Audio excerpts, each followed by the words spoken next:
no one's around, and it's just you and your shadow, what are you gonna do, man? Everything says quit. Keeps you going. Life is going to test that will. Every time.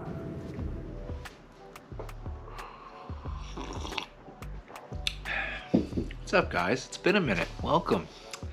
The long anticipated race recap. I ran this half marathon 3 weeks ago and I've been so busy with life. Hey, kitty. Haven't had time to film this. So here we go. A couple weeks too late, but we had some camera issues. All my clips got corrupted on my GoPro, so I had to figure that out, get a new SD card and everything. But yeah, there's going to be a little weekend recap and 3 tips I can give you guys if you're starting out running, especially if you're a bigger set guy like I was when I started. Yeah, so let's talk about the race itself. So the race was in my hometown, Barrie, Ontario here. It was my first time ever completing the Barrie waterfront. And our goal was, for the event, was a sub 2. Funny enough, 2 weeks prior, I did run a 156 with my buddy, so the goal after that was a sub 156. It was going for a 149, but the course I didn't look at too closely, and the whole backside of the course was just nothing but hills, and I was not prepared for that. It kicked my ass. On top of it, morning of, it was just rainy and wasn't the nicest conditions. But yeah, if we look here, I averaged a 5:18 per kilometer pace. My final time was 1:51.46. Elevation gain was 113 meters with the average heart rate of 173 BPM. I came out of the gate way too hot. I think my first kilometer, let's see, yeah, I ran a 4:59 for my first kilometer, followed by a 5:03 and a 5:18, and it just kind of evens out from there. Honestly, just like too much adrenaline coursing through my veins. I was running with my buddy Shanahan, which was a huge surprise. I didn't know I was going to be running with him till like 3 days before, so that was awesome. Other than that, yeah, max, yeah, the elevation gain 113. Like I said, it was extremely hilly in the back, but I wasn't prepared for it at all. So by the time the hill started at like kilometer 6, kilometer 7, my legs were gassed. It was like it was definitely an uphill battle, figuratively. And then the back 3 kilometers of the course, the last 3 kilometers, was on a gravel, like a little limestone gravel path, and it was killing my hamstrings. It was definitely it was definitely harder than my first half marathon, especially because I went out with a goal, right? My first half marathon I was just looking to complete. This one I was looking to actually attain something here, so I was very happy. I ran a 1:51. It's a huge improvement. Shaved 37 minutes off my half marathon from October. So from October to June 1st, I was able to shave 37 minutes off my time from September to June. And honestly, like, 3 tips I'm going to give you guys is consistency. Consistency is everything when it comes to running. Time on feet. Just run. Get out there and just run. Don't time yourself. Don't pace yourself. Just at your own comfort, just run. Don't run too hard. A big thing I believe in is zone 2 is huge.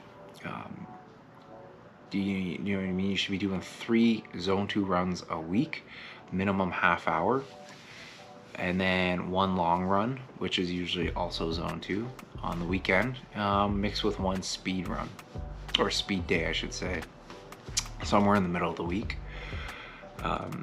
Second thing is nutrition. So you'll see that at the I think it was I started carb loading 2 days before the half. So on Thursday, yeah, Thursday night I started. So 2 days and plus 1 meal. But nutrition's everything. You gotta feed your body the right things to go. Your body is like a well-built machine, and if you don't give it the proper fuel, you're gonna starve it. So in the morning of my race, I did protein pancakes, which is like the biggest cheat code when it comes to running, in my opinion. They got, for 110 grams of pancake mix, I believe it's like almost 1,000 milligrams of sodium, great electrolytes, 30 grams of protein, and 60 grams of carbs. It's amazing. It is, that's what I usually do for my long runs. Every long run I do on the weekend is I eat protein pancakes an hour before my run with a coffee. And usually I'll sip on some electrolytes, but not too much, because I don't like bringing bottles with me when I run. Usually when I do my long runs on weekends, 10 to 15K, I bring no liquids. I might stop off at like a water station or something like that to grab a swig of water, but usually it's no liquids. And for my third tip, hire a coach. All right, so we got Jordan Ford here, who's our coach. Left or right? Left. Jordan Ford, who's our coach, trainer, who's running the half marathon with us on Sunday. Introduce yourself, sir. What's going on, everyone? My name's Jordan. I am the coach and owner of Team OMT, which is a online endurance and running coaching platform. And what we do here at Team OMT, as you can see with the people behind us, is we've created a pretty cool community through online training. Whether you're training for your first race or your 100th, trying to hit a PR, or just trying to challenge yourself to do something you never thought possible. We're just all about setting goals and going out and smashing them. All right, so I'm going to link all of Jordan's stuff in the description. If you're interested in getting into running training, he also does High Rocks, which is big in 2024 so far. So if you're looking at doing a High Rocks, he's an excellent guy to reach out for. Does online stuff. So reach out to him, send him, or tell him Josh sent you. Maybe he'll hook you up with something.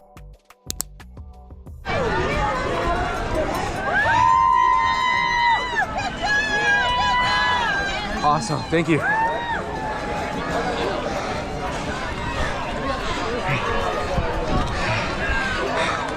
It wasn't the 150 we wanted, but we will take 151. Hey guys. The wife mocks me because I start every clip with, hey guys. Okay, so we are done. We finished the half. We PR'd with a 151. The original goal of this block when I first started training for it was a sub 2. 2 weeks ago I actually ran a 156 with my training buddy Shanahan. So we needed a new goal. So that was going to be a 150.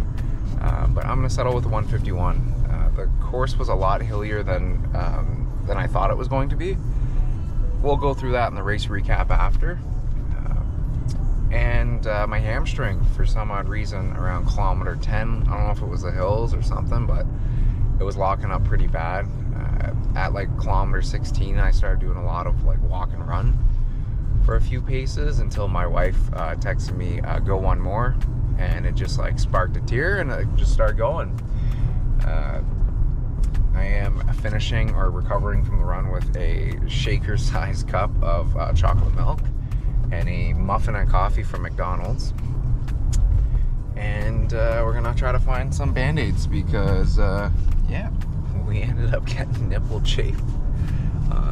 One of the things they tell you when you lose weight and become a runner is that you start chafing everywhere. Because when I was a bigger dude running, I never chafed.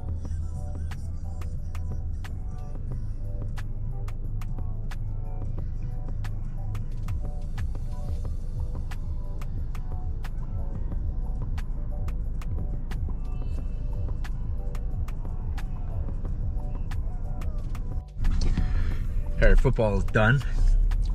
Legs are feeling absolutely cooked. We're at like